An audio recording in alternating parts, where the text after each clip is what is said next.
Diamo il bentornato a Cittadella la Radio a D'Arcangelo, il segretario generale della CGIL. Buongiorno Giovanni, benvenuto. Buongiorno, grazie. Parleremo del futuro dell'ex Ilva, ma in realtà del futuro della città. Parleremo insomma di quali progetti ci sono partendo proprio dalla fabbrica, che è uno dei temi principali di questi giorni. Stamattina ancora di più un video pubblicato dalla Gazzetta del Mezzogiorno che racconta 188 secondi di inferno di fuoco all'interno dell'altoforno 1, con gli operai che sono costretti a scappare a un certo punto e provare da soli a spegnere anche le fiamme.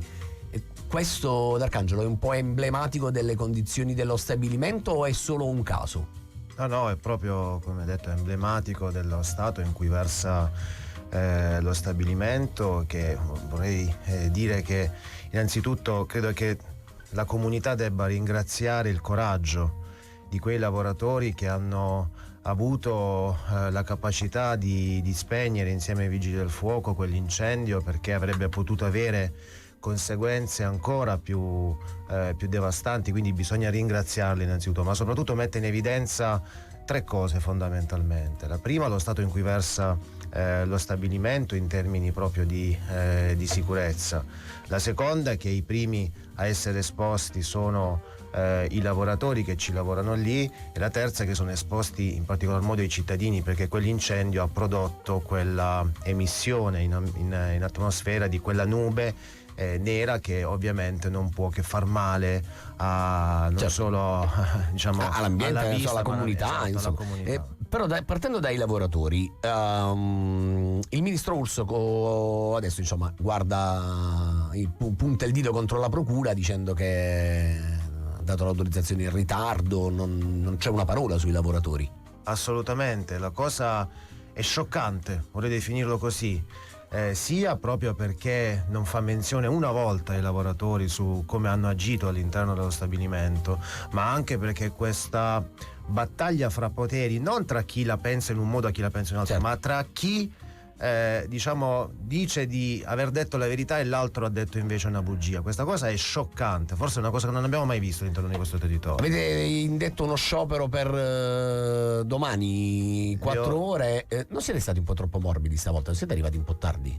No, non siamo arrivati un po' tardi, anche perché c'erano da accertare le cause. Comunque abbiamo già espresso posizioni a riguardo, ma le organizzazioni metalmeccaniche lo fanno domani, perché domani ci sarà anche l'incontro a Palazzo Chigi, è stato convocato proprio da Urso, che c'è un tavolo a Palazzo Chigi che è ad hoc per l'ex Ilva. Vorrei sottolineare che non ha mai visto la partecipazione della Presidente del Consiglio, ma comunque c'è questo tavolo, quindi in contemporanea di questo incontro servirà a fare questo sciopero, e credo che ci saranno anche altre iniziative di mobilitazione. Io ho una domanda da un sacco di tempo, nel senso proprio in generale sui sindacati, cioè guardando anche questo video, no? Ma in generale poi seguendo comunque la cronaca, ma davvero si può salvare sta fabbrica?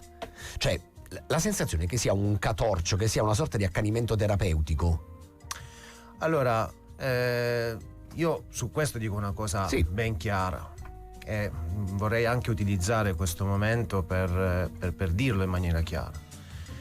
Noi dobbiamo andare verso il superamento di questo stabilimento, e ci dobbiamo andare quanto prima. Come? Ci dobbiamo andare proprio andando anche a leggere i contenuti del bando di gara. Noi dobbiamo realizzare una fabbrica, un ciclo produttivo che sia basato su 2 forni elettrici e un impianto di preriduzione.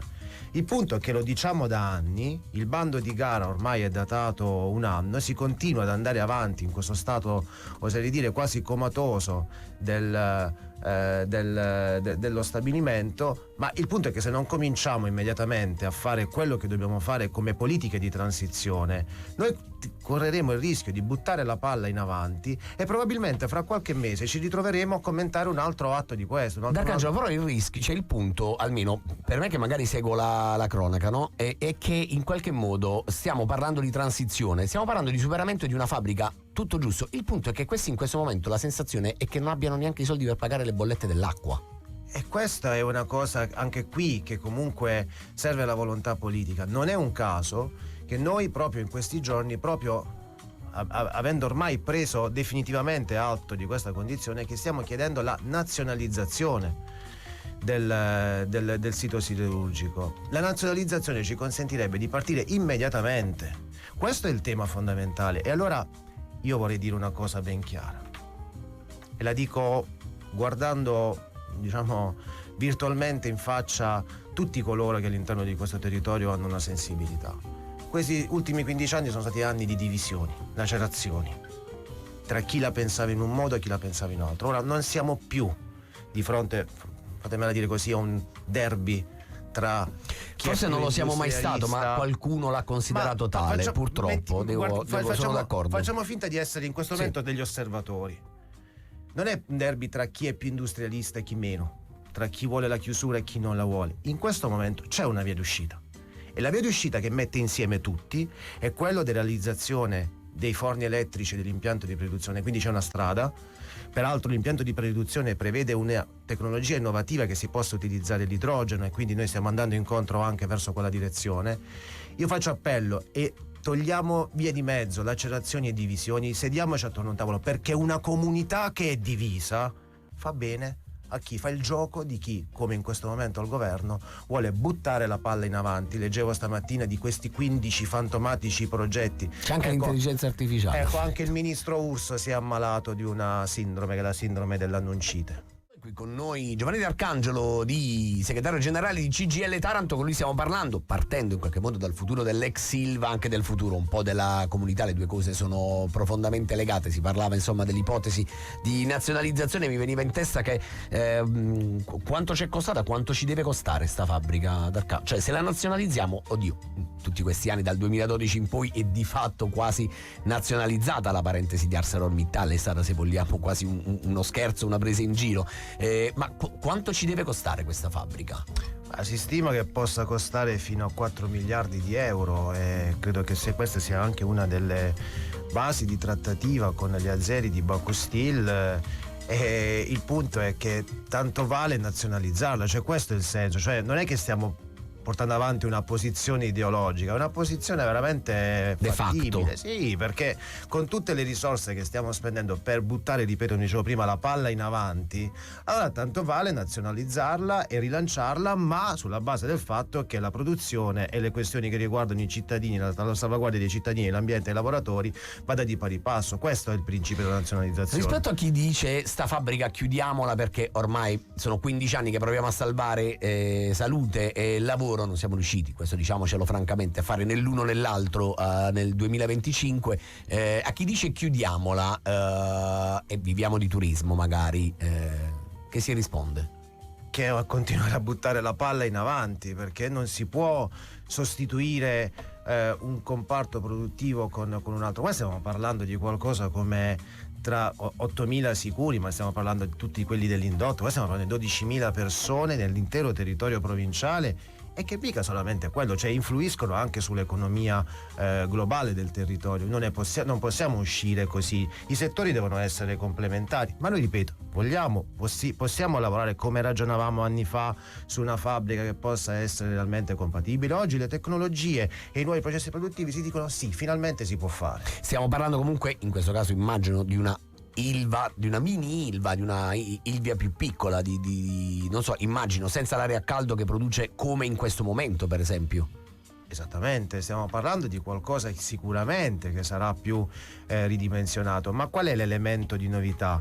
Che comunque noi abbiamo, lo dicono sempre molti per titoli, ma dobbiamo entrare anche qui nel merito, 800 milioni del Just Transition Fund, 162 milioni allocati per la formazione, per la riqualificazione dei lavoratori, sull'eolico offshore, sulla filiera dell'idrogeno. Quando cominciamo anche su queste cose qui? Ecco, a Urso gli voglio chiedere queste cose, se lo avessi qui in questo momento gli chiederei questo. D'Arca, sapessi quante ne vorrei chiedere io. Però detto questo, ora noi tra un po' abbiamo le elezioni. Adesso insomma non facciamo campagna elettorale per nessuno, però abbiamo figure autorevoli che che davvero siano in grado di cogliere questa sfida. Penso al Just Transition Fund, a questo momento di transizione, cioè siamo di fronte a un momento di cambiamento epocale probabilmente per questa città, forse l'ultimo che ci ritroveremo di fronte. Siamo pronti? Abbiamo qualcuno a cui affidarci? Ripeto, non è Camvoglia che faccia campagna elettorale, perché sennò peccato, diciamo, par condicio mi chiudono il programma e me lo vorrei tenere. Al di là delle battute, però, ecco, siamo pronti? A me non piace l'idea dell'uomo solo, della donna solo al comando. Abbiamo detto a tutti i candidati sindaci, ai 4 candidati sindaci che hanno risposto al nostro invito di confronto: sediamoci attorno a un tavolo con le parti realmente rappresentative, da soli non si va da nessuna parte, ragioniamo insieme su quello che deve essere il futuro e la programmazione e la progettazione di queste risorse. Questo va fatto il day after delle elezioni. Oltre al fatto, scusami, prego, ricordiamo anche il fatto che l'8 e il 9 giugno di questo ne parliamo la settimana prossima, perché ti rompiamo le palle di nuovo. Vieni qua, insomma, parleremo del sì e del referendum, avremo anche, insomma, ovviamente il fronte del no, ma cercheremo di raccontarvi innanzitutto quali sono i 5 quesiti, 4 dei quali proprio proposti dalla CGIL. Intanto grazie a Giovanni D'Arcangelo, segretario generale di CGIL Taranto, per essere stato con noi. Devo dire la verità, grazie anche per insomma la franchezza con la quale ci siamo fatti domande e risposte, perché in fondo è il modo migliore per crescere e per confrontarsi. Grazie a voi, buona giornata a voi e ai vostri radioascoltatori.